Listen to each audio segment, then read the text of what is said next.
श्रीमद् भागवत महापुराण का दशम स्कंध भागवत का हृदय है। यहाँ ज्ञान, प्रेम और भक्ति एकाकार हो जाते हैं। यह केवल कथाओं का संग्रह नहीं, बल्कि ईश्वर से मिलने की यात्रा है, जहाँ तर्क समाप्त और अनुभव आरंभ होता है। दशम स्कंध की विशेषता इसकी सरलता में है। यहाँ बढ़े अनुष्ठान नहीं, बल्कि गोपियों का निश्चल प्रेम, यशोदा का वात्सल्य और ग्वाल बालों की मित्रता है। श्री कृष्ण की हर लीला एक गहरा संदेश देती है। वे माखन चुराते हैं तो भक्तों के चित्त को भी चुरा लेते हैं। बांसुरी की धुन से जड्डीएच चेतन सब मोहित हो जाते हैं। यह स्कंध बताता है कि भक्ति कोई नियम नहीं, बल्कि एक भाव है जो हमें संसार के बंधनों से मुक्त करता है। दशम स्कंध का आरंभ, मध्य और अंत तीनों ही आनंद से भरे हैं। जब हम इन कथाओं को पढ़ते या सुनते हैं तो हम स्वयं उस लीला का हिस्सा बन जाते हैं। कभी यशोदा की तरह कृष्ण पर स्नेह लुटाते हैं तो कभी गोपियों की तरह उनके विरह में व्याकुल हो जाते हैं। यह स्कंध हमें भक्ति के हर रस का आस्वादन कराता है। यह दिखाता है कि ईश्वर के साथ हर संबंध पवित्र है, वात्सल्य, मित्रता या माधुर्य। दशम स्कंध की कथाएं हमारे मन के अंधकार को मिटाकर भक्ति का दीपक जलाती हैं। यह भगवान श्री कृष्ण की प्रेम लीलाओं का महाकाव्य है, जो अनंत काल तक भक्तों को प्रेरणा देता रहेगा। घनघोर अंधकार और कंस के अत्याचार के बीच देवकी के गर्भ से भगवान कृष्ण का जन्म हुआ।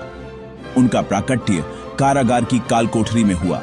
यह दर्शाता है कि ईश्वर का प्रकाश सबसे गहरे अंधकार में प्रकट होता है। जन्म लेते ही चमत्कार हुए। कारागार के ताले खुल गए, पहरेदार सो गए। वसुदेव ने कृष्ण को टोकरी में लेकर उफनती यमुना पार की और यमुना ने भगवान के चरण स्पर्श के लिए जल स्तर शांत कर दिया। यह दिखाता है कि जब उद्देश्य पवित्र हो तो प्रकृति भी साथ देती है। वसुदेव ने कृष्ण को गोकुल में नंद बाबा और यशोदा के पास पहुंचा दिया। यह लीला समर्पण का पाठ है। गोकुल में कृष्ण का आगमन उत्सव बन गया। नंद बाबा के घर आनंद छा गया।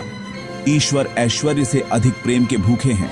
वे साधारण ग्वालों के बीच रहना पसंद करते हैं। उनका बाल रूप भक्तों के हृदय में वात्सल्य और प्रेम जगाने के लिए था। वे चाहते थे कि भक्त उन्हें अपना मानकर प्रेम करें। कंस ने कृष्ण को मारने के लिए कई असुर भेजे, पूतना, तृणावर्त, अघासुर। बाल कृष्ण ने खेल खेल में ही उनका अंत कर दिया।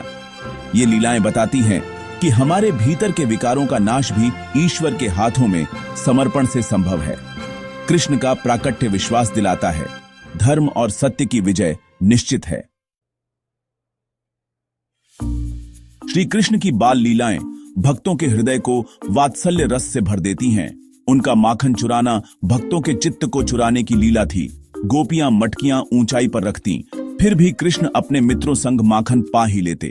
यह सिखाता है ईश्वर को अपना सर्वस्व अर्पण कर देना चाहिए। गोपियां शिकायत करने यशोदा के पास जाती थीं, पर उनका उद्देश्य कृष्ण के दर्शन पाना होता था। एक बार कृष्ण ने मिट्टी खा ली। यशोदा ने जब उनका मुंह खुलवाया तो उसमें संपूर्ण ब्रह्मांड के दर्शन हुए। अगले ही पल कृष्ण ने अपनी योगमाया से यशोदा को फिर से ममता में लौटा दिया। यह लीला बताती है भगवान अपने भक्तों के प्रेम के आगे अपने ऐश्वर्य को भी छिपा लेते हैं। कृष्ण की शरारतें गोकुल में प्रसिद्ध थीं। कभी बछडढे खोलना, कभी गोपियों के वस्त्र चुराना। उनकी हर लीला में प्रेम और आनंद छिपा था। दामोदर लीला में यशोदा कृष्ण को बांधने की कोशिश करती है, पर रस्सी छोटी पड़ ढहती है।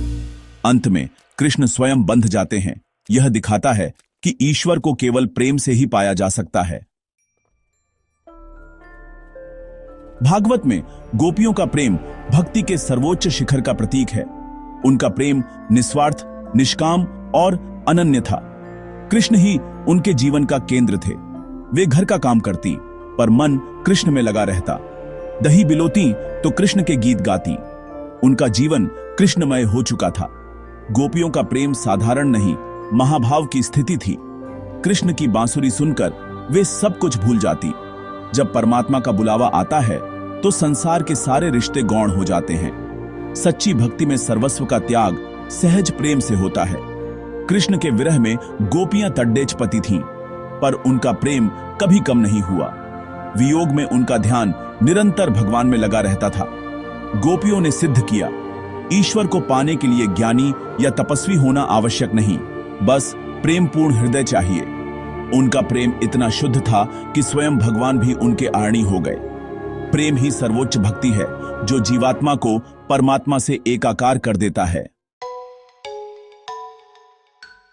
रासलीला दशम स्कंध का सबसे रहस्यमयी प्रसंग है। यह जीवात्मा का परमात्मा से मिलन है। शरद पूर्णिमा की रात कृष्ण की बांसुरी ने सभी गोपियों को आकर्षित किया। गोपियां अपने सारे बंधन तो ढांचकर कृष्ण के पास पहुंच गईं। यह दर्शाता है कि जब आत्मा परमात्मा से मिलने को व्याकुल होती है, कोई शक्ति रोक नहीं सकती। रास के आरंभ में गोपियों के मन में अहंकार था। कृष्ण ने अंतर्धान होकर उनका अहंकार गलाया।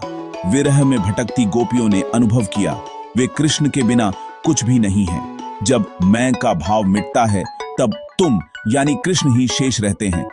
अहंकार शून्य होते ही कृष्ण प्रकट हुए। हर गोपी के साथ एक एक कृष्ण नृत्य कर रहे थे। यह दिखाता है जब भक्त सर्वस्व समर्पित करता है तो ईश्वर भी स्वयं को पूरी तरह भक्त को सौंप देते हैं।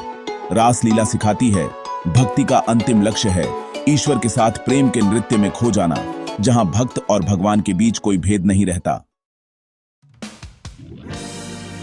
श्री कृष्ण की लीलाओं का एक पक्ष माधुर्य से भरा है, दूसरा धर्म की स्थापना और अधर्म के नाश से जुद्धा है। कंस वध इसी का प्रतीक है। कंस अत्याचार और अधर्म का प्रतीक था। कृष्ण का मथुरा आगमन केवल गोपियों से विदा लेना नहीं, बल्कि पृथ्वी को अधर्मियों से मुक्त करने का आरंभ था। कृष्ण और बलराम ने मथुरा में कंस के अहंकार को चुनौती दी, राजकीय धोबी को हराया, कुब्धी दासी का उद्धार किया, धनुष तोधा। ये घटनाएं संकेत थीं, कंस के पाप का गड्ढा भर चुका है। कंस ने कृष्ण बलराम को मल्लयुद्ध के लिए बुलाया, पर वे सहज ही पहलवानों को पराजित कर गए। कृष्ण ने मंच पर कूदकर कंस का वध किया। यह धर्म की विजय का प्रतीक है। कंस वध के बाद कृष्ण ने उग्रसेन को राजा बनाया, स्वयं सिंहासन नहीं लिया। उनका उद्देश्य सत्ता नहीं, धर्म की स्थापना था। यह कथा प्रेरणा देती है, हमें भी अन्याय और अधर्म के विरुद्ध खड़ी दिशा होना चाहिए। धर्म की रक्षा करना भी ईश्वर की सेवा है। कृष्ण ने अपने ज्ञानी मित्र उद्धव को गोपियों के पास भेजा ताकि वे प्रेम की शक्ति को समझ सकें। उद्धव को लगता था ईश्वर को केवल ज्ञान और योग से पाया जा सकता है। गोपियों ने उद्धव के ज्ञान को प्रेम के तर्कों से काट दिया। उन्होंने कहा, हमारे हृदय तो कृष्ण ने चुरा लिए हैं, तुम्हारे निर्गुण ब्रह्म के लिए यहां कोई स्थान नहीं। गोपियों के लिए कृष्ण ही सब कुछ थे, उनका योग, ज्ञान और जीवन। उद्धव का ज्ञान का अभिमान चूर हो गया। उन्होंने देखा जिस परमानंद को बद्ध ज्ञानी भी नहीं पा सकते, उसे गोपियों ने प्रेम से पा लिया। उद्धव ने गोपियों की चरण धूलि को मस्तक पर लगाया और इच्छा की, अगले जन्म में गोकुल की लता बनूं। वे जो ज्ञान देने आए थे, प्रेम का पाठ सीख कर लौटे।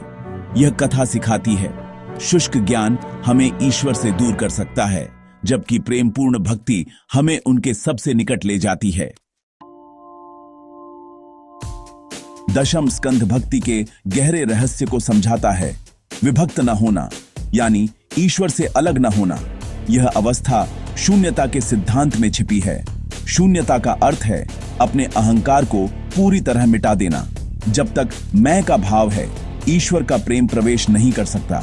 गोपियों ने अपने मन, बुद्धि, अहंकार को कृष्ण के चरणों में समर्पित कर दिया था। उनका अस्तित्व कृष्ण में विलीन हो गया। जब भक्त स्वयं को शून्य कर लेता है तो वह अनंत से जुड़ जाता है। भक्ति का उद्गम प्रेम से होता है। जब प्रेम निस्वार्थ और गहरा हो, भक्ति शक्तिशाली होती है।